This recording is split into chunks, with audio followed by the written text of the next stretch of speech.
Hello, art historians. Welcome back for our next lesson on the Italian Renaissance.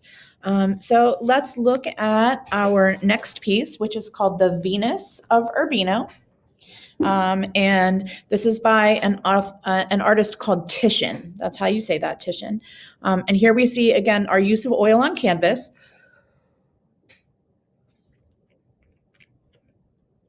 And we're looking at 1538. Titian was from Venice, so again, part of our Italian stuff.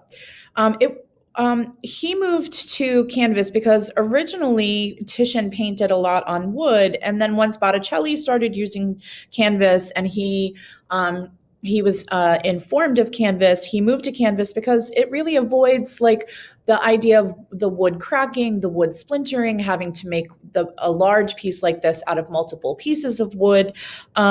So here's the deal. When we're looking at this, we have to think about this sort of the same way that we think about Donatello's David, which is it's okay that we're seeing her nude because we call her the Venus. But that title was added later. We don't actually know who she is. And the title Venus of Urbino was sort of given as a way to protect the idea that she is a nude figure. But we know that she's probably not Venus, and I'm going to explain to you how we know that in a minute. Now, when we're looking at her, we're looking at the idea of what will become a frequently painted image, which is the idea of a reclining nude. So reclining, laying down, nude, no clothes on. This is, sorry guys, it's a Monday where I am. So this is really the idea of again, like Donatello's David, the idea of bringing nudes back into painting. And again, we get away with it with the birth of Venus because she actually is a goddess. This is very unlikely a goddess. This is actually most likely a courtesan. How do you spell that? Courtesan. What is a courtesan? A courtesan is sort of like a mistress. She gets paid, but she is the paid mistress of a wealthy person. So when we hear the word mistress, typically money is not involved. Prostitute institutes this idea of a much shorter relationship. Courtesan is a longer relationship, and usually with someone of great wealth. So that's what's sort of the difference there. Why do we think that? Well, we see the beautiful fabrics that she's laying on. We see the fabrics on her wall. We see the clothing on her servants. We see those chests behind you, 1, 2, 3, that are filled with her clothes. We see the servant with a beautiful dress over her shoulder, getting ready to put it on her. She has all of this beauty done in her hair. She has these fresh flowers. She has this little dog, and we've talked about the idea that when you have a dog, it shows wealth because you can afford to take care of not just yourself but also a dog, and that's definitely not a hunting dog. That is simply a dog for companionship. Very interesting background, what we would typically refer to as a complex spatial environment. What do I mean by that? Well, her environment is very complex. When I go to the next slide, you'll be able to see a little bit better what I mean by that, but you'll be able to identify the fact that her room is filled with all of these luxurious tapestries. The floor is tile. We see the folds in the fabric. We see the pattern on this fabric. We'll see the pattern on this fabric. So her environment shows dimension. There's a kind of like a curtain here. Then we see the background, and then we see the back even further. So we have really foreground, midground, background. It's it's balanced, but it's balanced oddly, because it's asymmetrically balanced, because she takes up the majority of this part. When, if you were to split it down the center, she really does take up the majority of this. But if we go at the end of the fabric and we just look at this piece, this part seems balanced as well. So when we're looking at her, we also have this idea, by giving it the title Venus, we're looking at ideal beauty. But when we look at her, we realize something that's very unusual for a nude, which is the direct gaze of the nude figure at the viewer. That is unusual. Usually, with an image of a nude, usually, particularly a female, the eyes are downcast. That's really sort of part of what was the acceptable way to show a nude. There was sort of always a little bit of the shyness and humility. She is not showing shyness and humility. She's making a direct gaze, with the art, with the viewer. And that sort of takes away from that shyness. She seems much more, it's going to sound crazy, but she seems much more nude and much more exposed because of the way she's looking at us. We see the really beautiful softness that is around her. Even the tile floor, which we know is tile floor, because of the pattern in it, doesn't feel as hard. We see that the column in the back in the window is softened by the small plant and the tree behind. Now, this is, we're looking at, because we talked about oil, we're looking at 15 layers of paint here, that gives her skin an almost glow. It almost seems to glow. Her skin seems more lifelike than we will have seen in other places, because of the multiple layers of paint. So we see the dog. We've seen the dog before. We saw the dog in Arnolfini, and we see that the dog is representative of faithfulness. And so, because she is a courtesan, that's what we're looking for, is that faithfulness to the man that she is associated with. We see lots of flowers, a huge bunch of flower motifs, and floral motifs are about beauty and about a lot of seeing the beauty in things. So, and hinting at things that are blossoming and new and things like that. So we see, her as beautiful. The whole piece feels rich and soft because of all of the layers of paint. But then we're also met with, and I've given you this term before, I'm going to say it, I'll spell it for you again, but this is a really important art term, so it's one you need to become really familiar with. We see also this idea of chiaroscuro. Okay, one more time, chiaroscuro, Chiaroscuro.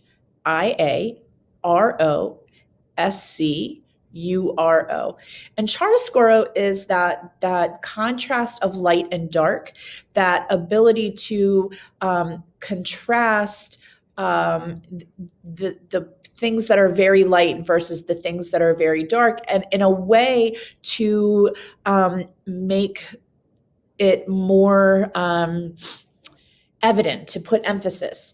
Chiaroscuro, the ability to paint in those real contrasts of light and dark, becomes something that is really used a lot in starting here in the Renaissance and moving forward particularly into the Baroque. It is really this idea of using like much deeper variations and gradations of color. So what I'm talking about when I'm saying chiaroscuro are in the folds here, that ability to enhance shadow, that ability to enhance the ability to show the edge of of characters, the edge of pieces. You see it really in this curve of her arm here, the shadow, and how that idea of light and dark gives us the outline of her breast and her torso and her elbow and her arm. Okay, so these are really important. That's a really important art term that is like critical for understanding. What I want to do is spell it for you again: chiaroscuro, Chiaroscuro. Okay, so I've spelled it for you again. And then what I also want to do is one more time, I'm going to give you the book definition.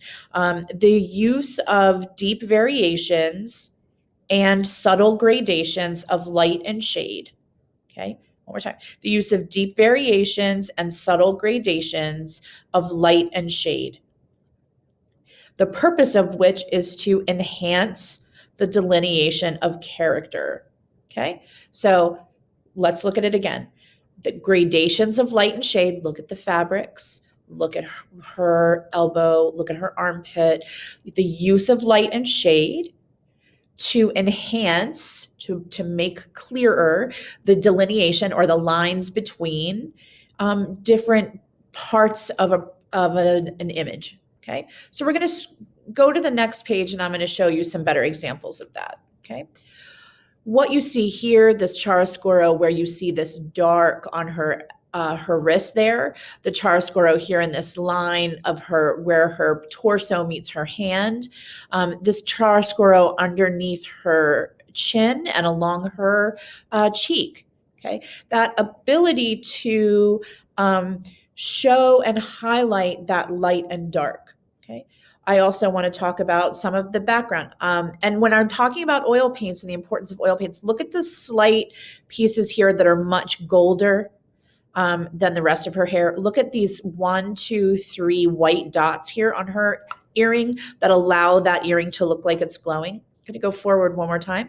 When we look at the background and we really get into the background, we see the details not only on the maid's dress, these light little pieces here that give us the pattern of the maid's dress, but we also get that light right here in the dress that she's carrying that she's going to give to the woman that she is a maid for. Look at the chiaroscuro here that helps us identify the line, the delineation, that word I talked about before, between the cabinet and the dress on this younger maid, the smaller maid. And then we also see that great, excellent use of chiaroscuro to give us the line and the shadow of the dog and the dog's ear. Now, I want to go back and look at the figure, and I want to make sure that you understand that if you look at her, she is not in proportion. She's not. Her proportions are wrong. Her feet are too small. Her torso is too long. She has what I kind of sometimes refer to as like rubber elbow over here. Like that feels like her whole elbow arm is like Elastigirl. That's okay, because what we're looking at here is we're attempting to give an image, an impression.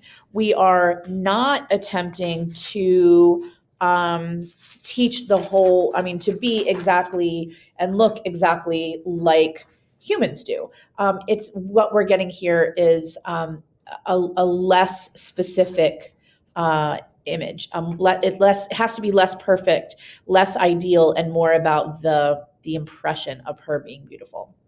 Okay, so that's Venus of Urbino by Titian. And there's your theme, female reclining nude. We will see a bunch of female reclining nudes. That moves us on to the next piece by one of the most famous artists in the entire world, of all time ever, Leonardo da Vinci. This is a wall at the church in Milan, Santa Maria della Grazia, Our Lady of Grace, and Our Lady of Thanks, Our Lady of Grace, one of those. My Italian is sketchy. And so what you see here is tempera and oil, and it is meant to be a fresco. And we're going to talk about what I mean it is meant to be a fresco in it for a second. So let's talk about this. We're looking at what is frequently referred to as a piece of the high Renaissance, when the Renaissance was really like at its peak, where they were really just killing it. And I'm going to scooch forward and I'm going to show you this slide. I'll come back. Okay. But what we're looking at when we're looking at this composition is we're really looking at, as I said, the height of Renaissance. Oh, I'm sorry. I hit the mouse. The height of Renaissance composition.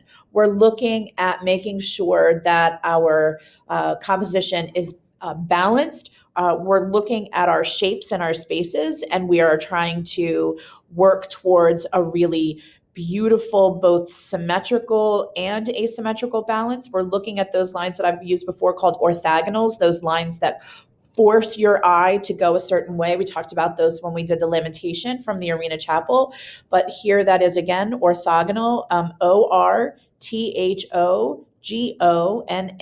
orthogonals. And those are those sort of lines that lead your eye to your focal point. So clearly in this piece, your focal point is Christ, who's sitting in the center. And we have a really cool composition that is both symmetrical and asymmetrical. So I want you to look at this. When we're looking at the symmetrical balance, we're looking at 1, 2, 3, 4 openings here, 1, 2, 3, 4 openings here. So they're the same on both sides. And then 2 smaller openings here and a larger one, so that if you cut this down the center, these red boxes are identical on each side. So that's your symmetrical balance. But Da Vinci also uses asymmetrical balance. And what do I mean by that? We have 12 figures on this side, 6 figures on this side and 6 figures on that side. And while there are 6 and 6, that number is symmetrical, their grouping is asymmetrical. Okay, look at this group and that group and this group and that group. None of those groups are arranged in the exact same composition. They're not pointing the same way. They're not leaning the same way, but it still feels balanced with Christ sitting in the center. And that's really, really an important thing to learn about Renaissance compositions. We also have what's often referred to as a pyramidal composition, where your eye likes to form pyramids. And we actually have sort of 3 pyramids. When you look, you have this with Christ in the center. So that's your pyramidal composition. But then we have this one here. And we have this one here. You could actually call this one a 4th one. So 1 pyramidal composition, 2, Christ in the center is 3, and then these guys is 4. Okay, so we're really looking at some some excellent examples of Renaissance composition. And I haven't even talked about what's in the piece yet. I want to talk about, here we see that chiaroscuro again, that idea of that subtle shades of light and dark, the transitions between light and dark, the use of light and dark for depth and emphasis. We see here a term that I haven't used before, so here's your new vocabulary word, sfumato, S-F-U-M-A-T-O, sfumato, S-F-M-A-T-O. That will be on your vocabulary sheet as always, but I just like to make sure that you know what it is as I'm going forward. So that is a way to give distance by making the background look sort of fuzzy or soft. And the things that are closer in front are more detailed, and the things that are in back are sort of that fuzzy, what we have called that atmospheric perspective, so that clearly things that are farther away look less clear. Okay. So we're looking at we're looking at, I hate saying this because it's true. We're looking at what is actually, we've talked about people experimenting with new materials. That's how we got oil paint. We've talked about people trying new things, and sometimes they are wildly successful. And then sometimes we try new things and they're not. And one of the ways that we talked about before with trying new things and them not being successful was the attempt to build large buildings that then collapsed, because they hadn't figured out how to do that ceiling thing yet, and the flying buttresses. We don't make advances in art unless we try new things. That's how we got oil paint. That's how we got tempera. That's how we got frescoes. It's how we got a lot of things. What happens here is that Da Vinci attempts an experimental combination of tempera and oil on plaster that was mostly dry. And when we've talked about that before, we've talked about the fact that when you're painting a fresco, it is that, and we even watched that video about how when you're painting a fresco, it is the actual chemical reaction that bonds the pigment that is required to make the fresco, and we require that plaster to be wet. And so when that plaster is not wet, and when we attempt to paint on the plaster with not only our tempera, but we attempt to put oil on top of it, it is not. It's not successful. Da Vinci was trying a new way of doing things, and it didn't work. And so I'm going to go to the next one. And this is a bottom copy that was painted in the early 16th century, so in the early 1500s, so very shortly after the completion of the Last Supper. Last Supper was finished in 1498. Rizzoli's copy dates to the early 1500s. And what we're looking at is a copy of what they believe the colors looked like. This is what the Last Supper looks like now. It is so completely degraded from so much of the color falling off between the glazes and the it being dry, and it. The estimate is that about only 25 to 35% of what you see on the Last Supper is actually the original, because it has been restored so many times because it's crumbling. And so when you look at it, I mean, this is prior to restoration. Where it's like almost like you almost can't see it. This is post restoration, but what that restoration does is it has deposited on the Last Supper some color that was not put there by Da Vinci. Some easily removed watercolor things like that have been put up to try to restore the original piece. That is what the Last Supper looks like now. It is in a, like, literally, when I tell you, a hermetically sealed box. You walk through an airlock, and air is blown at you to get any sort of dust particles, anything like that, any contaminants. Then you walk through another airlock, and then you enter the room where the Last Supper is, and only, I think that's no more than 10 people at a time for 15 minutes. So the idea that we still have this piece is actually wild, because Santa Maria delle Grazie in Milan was bombed during World War II, and many of the walls of the abbey collapsed. But because of the work of the people of Milan, they kept this wall stabilized so that it would not collapse. So it was really a whole town effort to keep this piece together.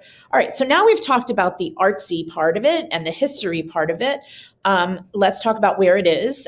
It was commissioned by the Sforza family, Sforza, the Sforza family of Milan. Remember, we talked about that Milan, what became the second most important city after Florence, because of the de Medici. So the Sforzas were incredibly wealthy, and they paid to have this created in their local Dominican abbey, and this is in where the monks would eat.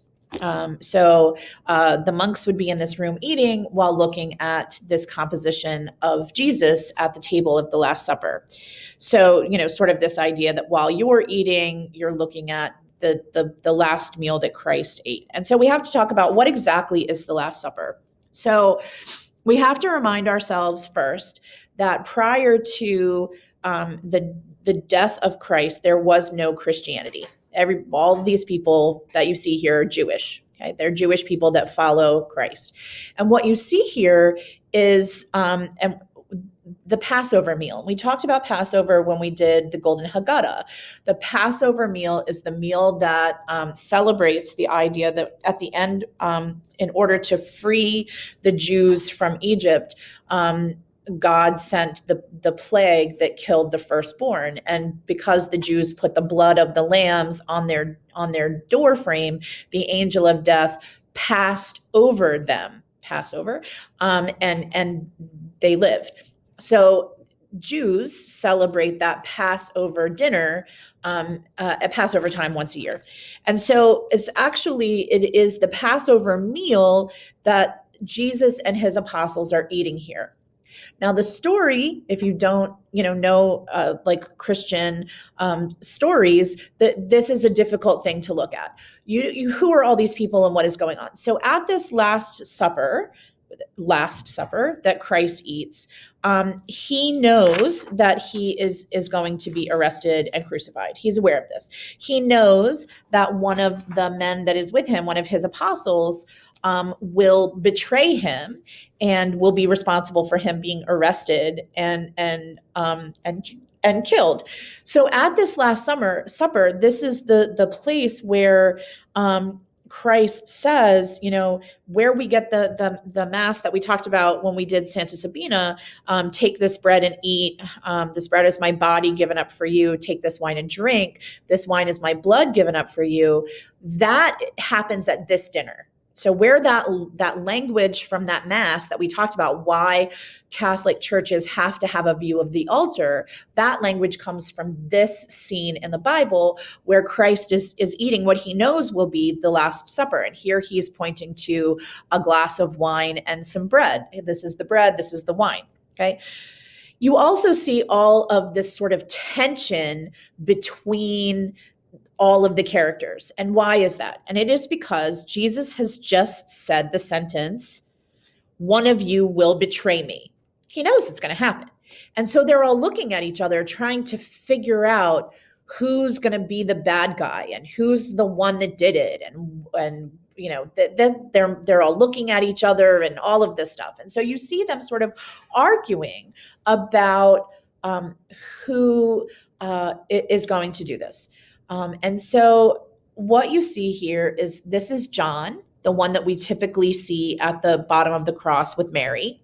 This is Peter, who is considered the most important of the apostles because he's the one that begins the Catholic, literally begins the Catholic Church. Okay. This is Judas. This is Judas who betrays him. Okay. And what you see in Judas's hand is you see him holding a bag. And this is the bag of coins that he was paid to betray Christ. What you see on all of their faces are a little bit different. What's amazing is we know who all of these people are and which one is which, because not only are some of them easy to see, John is easy to identify, Thomas with his finger up pointing is easy to identify because he is doubting Thomas, and that's not an important story that you need to know right now. But it's really important that we know who all these people are because Da Vinci wrote it down in his notebook. I mean, he laid it out for us. This is who's who. And so we know all of that. But look at their faces. What I want you to think about is in this moment, Christ knows that one of his 12 disciples, one of the 12 men that has been following him around and are going to help to lead his church after his death, are one of them is going to be the one that betrays him and leads to his death that he knows is coming, right?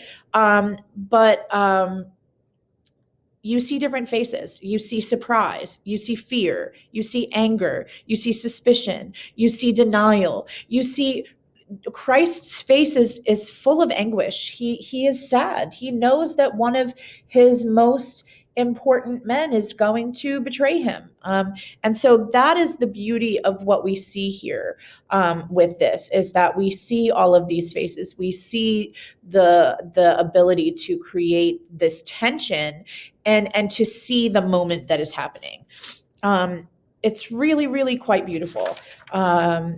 And what is really, really beautiful is the one that I'm showing you is the Rizzoli copy, because in trying to teach it to you, it would be very difficult to teach it from this. It's very hard to see, which is really sad. But the Rizzoli copy is much, much easier to identify. And so we're looking at groups of three, the Trinities, and it's quite beautiful. It's Da Vinci is also famous for some of these things, which you may have seen.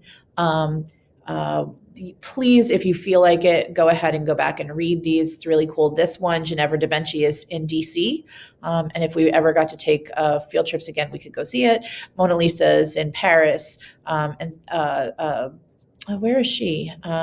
Lady with an ermine. I think she might be in Florence, possibly.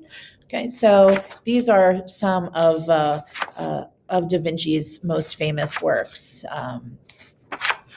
This is Madonna of the Rocks. All right, so that is the end of Da Vinci, and I'm going to open up this one, and we're starting now with the fourth video, and this is, I think, our last. This is our last Renaissance piece. So let's finish up with the Sistine Chapel ceiling and altar wall frescoes. Okay, it's important that you understand the Sistine Chapel was already built. It was already there. Michelangelo didn't have anything to do with the building of the Sistine Chapel. He did, however, have to do with the painting of the walls and the ceiling. Okay, so that's the stuff that we're looking at. Why the College Board has decided that you need to know what the outside of the building looks like, I'm not really sure, but we'll just go with it.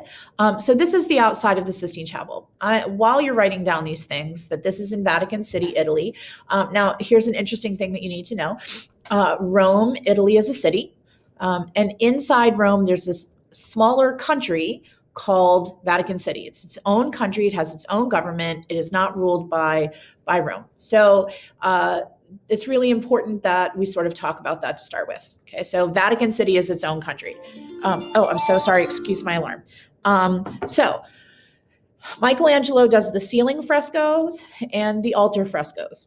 Okay, and everything here is fresco, and it's the old kind of fresco. He did it the right way. Okay, so he did the right fresco. All right. There's a lot going on here, and it is a huge collection of images. So let's talk about what you've got going here. So the Vatican is where the Pope leads Mass. Okay, so it is the most central and most important church in Catholicism. It's like super, super important. Okay, and that being said, what we're looking at is the building where the Pope is chosen. This is where when the Pope dies, this is where the Pope is chosen.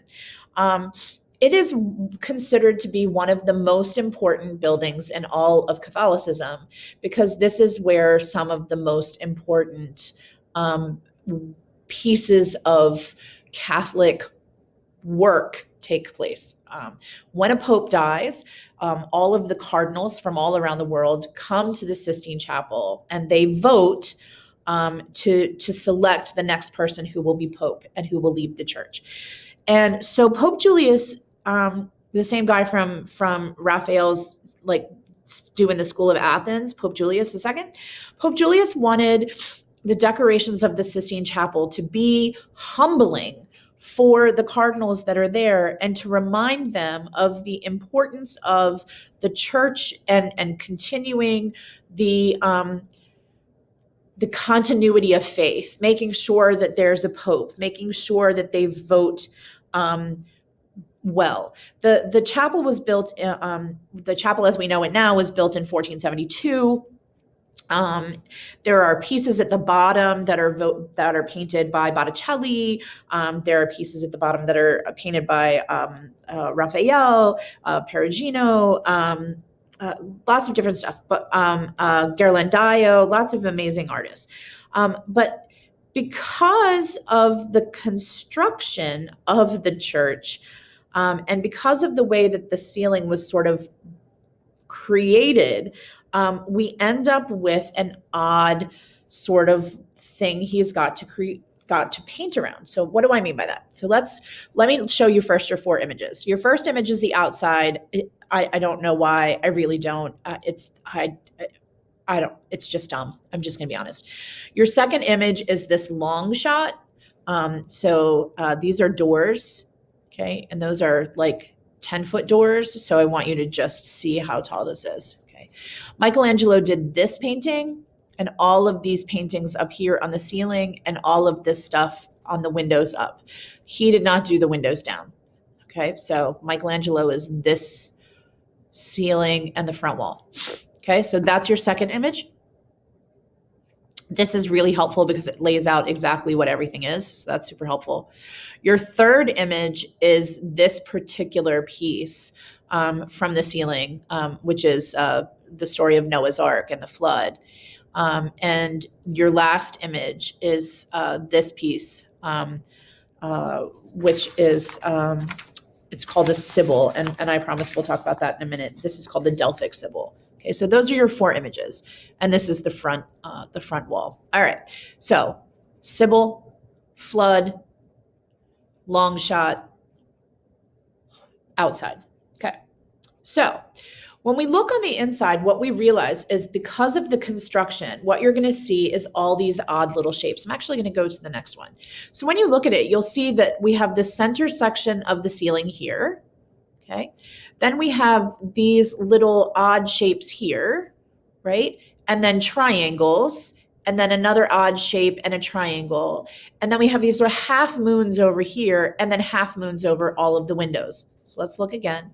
So see what I mean? This big section in the center, then these little triangle pieces, and then the half moons over the window. Okay, so it's broken up into lots of odd little chunks. And because of that, what we get is some strange composition. He has to work around the way that the ceiling was constructed. And so like the ancient Greeks and Romans, when they built things into the pediments, or like in the Romanesque, when they built things into the tympanums, Michelangelo has to use what he's given. And so what he does is he breaks the ceiling into a bunch of different individual and unique pictures. What we have to decide, or what we have to think about, not decide, what we have to think about is the fact that, and this is not meant to offend, and if it does, I'm sorry. We have to think about the fact that Michelangelo is a homosexual, and Michelangelo was fascinated with drawing and sculpting the male form. And we see that reflected here. We see his attention to detail of the male form. And you see that throughout all of them. And so the other thing you have to realize about Michelangelo is while Da Vinci is considered the greatest artist of all time, because not only was he an artist, he was also an inventor, and he really did get at the idea of like correct human proportions. Michelangelo, I think, was even more successful because he could paint and he could sculpt and he could draw. Da Vinci was not a sculptor. Michelangelo was an amazing sculptor and an amazing painter. He has a much larger catalog of things that he did. And so my argument would be that I think that Michelangelo is a more accomplished artist than Da Vinci. And that comes from his ideas that he was first a sculptor, and he took those ideas of his sculptures and applied them to his paintings. What do I mean? I'm going to scroll forward to stuff that's not your image, but I want you to look at this. This is the David. This is Michelangelo's David, 17 feet tall. It's amazing. Okay. This is the Pietà with the Virgin and Christ. Okay. Michelangelo created that Pietà when he was only 24 years old. Okay, we're looking at a man who was amazing at human forms. And Pope Julius saw these and said, this is the dude that needs to paint the Sistine Chapel. And so Michelangelo was able to take his ability as a sculptor and his study of the human form and apply that to his painting. And we see that here. Okay. And so when we're looking, we see that this is beautiful. It is compelling. It tells a story. It's perfectly crafted. And when I get so excited because when you see this is, it underwent a huge restoration in the 80s into 90s. And when I tell you that this is what people used to see, it was dark, it was hard to identify what was happening, and it was from literally hundreds of years of burning candles, and it was covered in soot and smoke and wax and all terrible things. And I'll show you some other examples. This is this Sybil pre-restoration, and not even really restoration. It's mostly was just cleaning, pre-cleaning, post-cleaning. Okay, pre-cleaning, post-cleaning. And so for people of my age, this is what we thought the Sistine Chapel looked like. And in the early 90s, this is what we figured out the Sistine Chapel looks like. And it's amazing. And so for people like me, the Sistine Chapel is a big deal. Okay, so let's look at this guy first. We're going to look at this first. So when we're looking at the ceiling, we see that, excuse me, I'm so sorry. When we're looking at the ceiling, we see that we get the main panels in the center. Okay, God divides light from darkness. God creates the sun and the planets. God divides the water from the earth. God creates Adam. God creates Eve. Okay, so we're watching the progression of things that are happening in the book of Genesis, right? Adam and Eve are tempted by the snake and are sent away from Eden. So we saw that in the Adam and Eve piece. Noah and his family make a sacrifice after the flood. Then we get the great flood, and then we see Noah's disgrace. And as we're moving, we enter here, we move towards the front, okay? We also get along the outside, and that's in blue here, these half moons that you don't have to know, but you should at least know like sort of what the program or the story is. On the half moons, these are all the ancestors of Christ, okay? This is the story of Noah. This is the creation and, the fall of man. This is the creation of the earth. And then around the outside are all of these sibyls and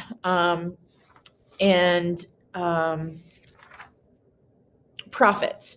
So the prophets, Jonah, Jeremiah, Ezekiel, Joel, Isaiah, Daniel, these are people that could tell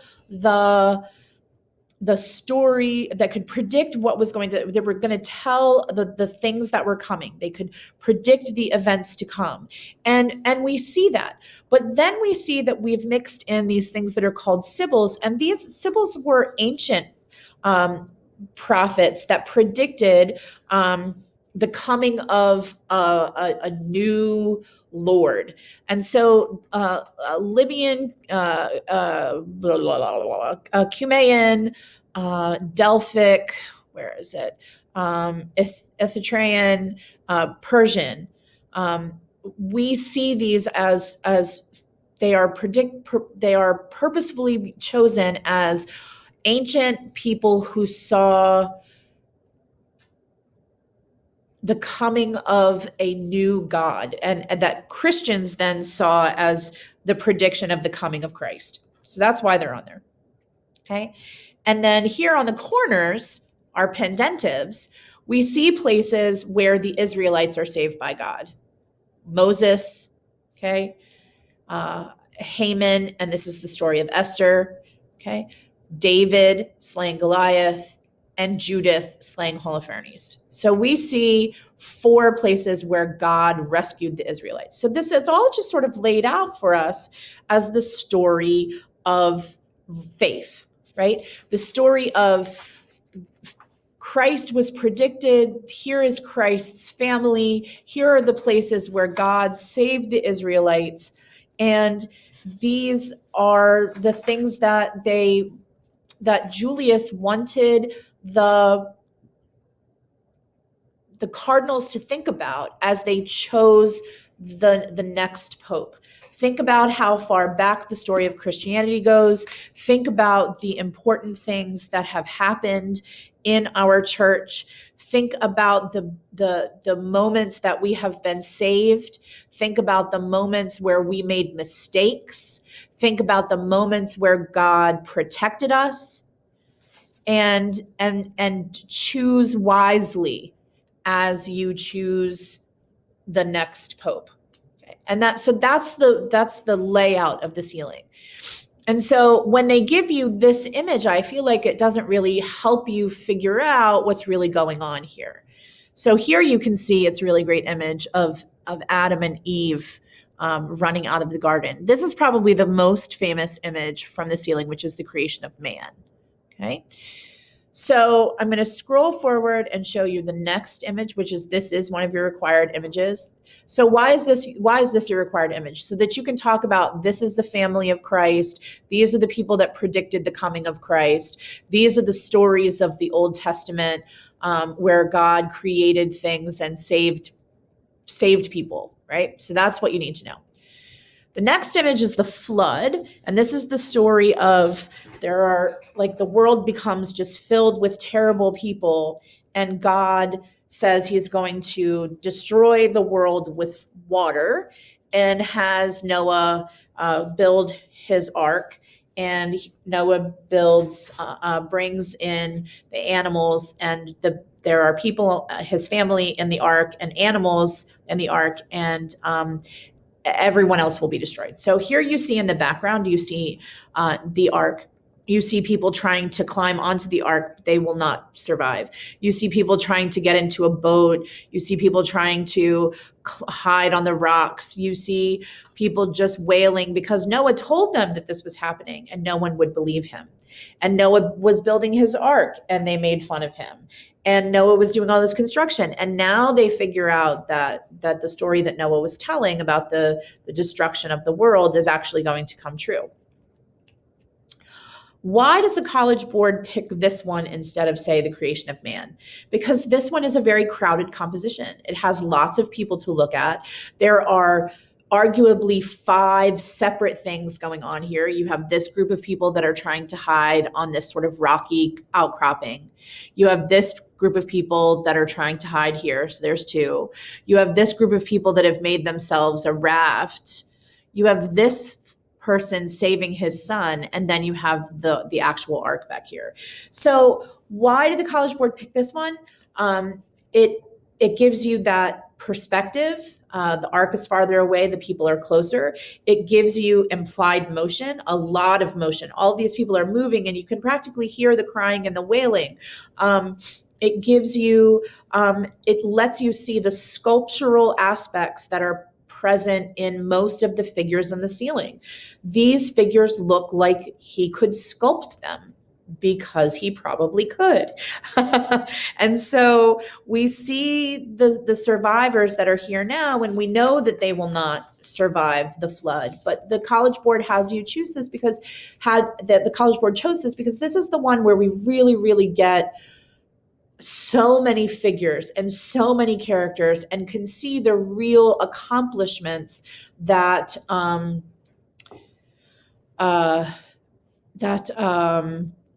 Michelangelo had. Now, what I'm going to do is I'm going to escape from here for a second, and I'm going to go here, and I'm going to show you what you can do if you open this. This is a huge file that you should be able to zoom in on, because I picked like the highest resolution file that I could find. And so when you see it, you really can see lots and lots and lots of detail. And you can zoom in on all of the images that we have here. And so you can, scroll back and forth and see in real detail each of the stories that are being told. Okay. All right. I'm gonna go back to this one. I'm gonna scroll back out to normal size, hopefully. All right. Get back to my normal size here. Okay. Go back here, and I'm going to show you your Delphic Sibyl. Okay, the Sibyl is the word for prophetess in antiquity, and here we see her. She is in a contrapposto position. She's seated. She is holding a scroll, and on that scroll, we assume is probably the prophecy of a coming Messiah. Okay, and so even though she is from antiquity, we see her holding the scroll that predicts the coming of Christ. We see that she is listening. We see her listening to the word being spoken of the prophecy of the coming of Christ. Now, they give you this image, okay? There's the ceiling. This is the Last Judgment. And the title that they give you is Ceiling and Altar Wall Frescoes, which leads me to believe that even though it is not one of your chosen images, your selected images by the College Board, that you need to know the Last Judgment that's at the end. It is not one of the images that they starred for us, but it says wall and altar frescoes. And this is the altar fresco. And so I'm going to teach it to you because it's super, super, super important. When we go back to the dates, hold on, I'm going the wrong way. When we go back to the dates, I want you to see this. This is so, so, so, so important. The ceiling was created just before the Protestant Reformation, okay, just before Luther. We talked about him when we did Northern Renaissance. The altar fresco is started in 1536. It is started after the Protestant Reformation. And what happens as a result of the Protestant Reformation is a time period in the Catholic Church that is called the Counter-Reformation. And what the Counter-Reformation is this moment where Martin Luther says, dude, the Catholic Church is completely corrupt and I gotta go. And the Catholic Church watches all of these people leave and go to these various Christian religions that are Protestant. And the Catholic Church does what it should have done for hundreds of years before that, which is it does some self-reflecting and realizes that many of its policies have become corrupt. And they begin the process of the Counter-Reformation, where they basically begin to clean house. They start to get rid of a lot of the really horrible, corrupt policies that had been in place. And so what you get with the ceiling is Michelangelo painting before the Protestant Reformation. And what you get with the altar is Michelangelo painting and reflecting on the difficulties in the Catholic Church at the time and his renewed faith. Michelangelo was a man of faith. He believed strongly in God. And the Counter-Reformation allowed him to explore that rededication to faith. And so that's the difference that you see. You really have to look at the ceiling frescoes are very different from the altar fresco because the ceiling frescoes have focus on all of the times that God saved man from their own destruction. This judgment scene at the end is really about how man is going to pay for not being faithful to what is going on in their church, okay? For not maintaining their faith. So I'm going to scroll forward. It's going to be a little hard to see, but I think that you can do it. So what you see here, right, the center figure is Christ. And off to his side, as frequently is the Virgin Mary, okay?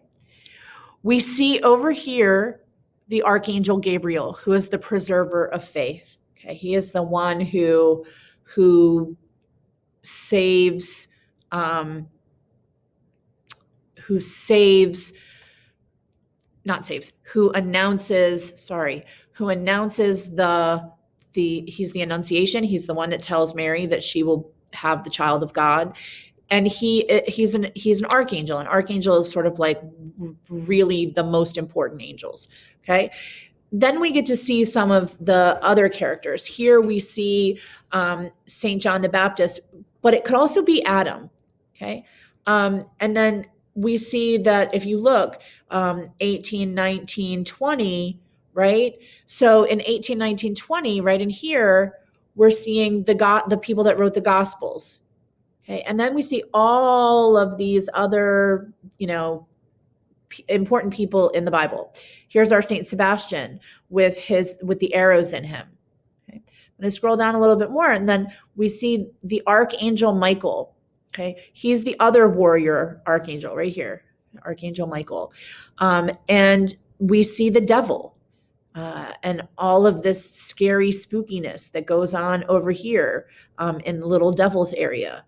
Okay. And so we see, again, Christ standing in judgment, and we see all of these bad people over here.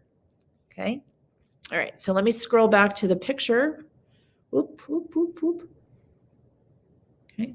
So Christ and Mary, Gabriel, Michael the Archangel. Okay. We see the devil and all of these bad people. And we see Christ sitting in judgment, separating the evil from the good. Okay. And so it really is Michelangelo trying to, with this last judgment scene, it is Michelangelo trying to return the church to its faith. It is the end of days. This is the separation. And these are some of the words from Michelangelo's journal. It's like the end of days, the separation of the blessed from the damned. This is based on the writings in the book of Revelation. And it really is this contrast to the ceiling, where this is one giant space and the ceiling is broken up into a bunch of little spaces. And also the contrast of the ceiling, which it is hopeful, and this, which is very scary, right? And so we see, we see hell down here. Sorry, let me get it. There it is. We see hell down here. But we see down here, these are the blessed that are rising from the dead and rising to come up with Christ. And these are the damned who are falling into hell. And so we really do see this idea of the good will rise and the evil will fall. And we do see the separation of good and evil. And that is what Michelangelo is seeing in his faith at the time. This is that moment where not only is Christ sitting in judgment of all of these ancient figures, but Michelangelo also sort of saw it as we have to remember that now Christ is sitting in judgment of the Catholic Church, and will they do the right thing? And it really is him painting his faith. I want to show you a couple of other images that are Michelangelo. This is Michelangelo's David. This is Michelangelo's Pieta. And that is the end, my friends, of the Renaissance. We have now finished the Renaissance, both Italian and Northern. And next time I see you, we will do mannerism. I hope you had a good time. I hope you learned something, and I'll see you soon. Bye.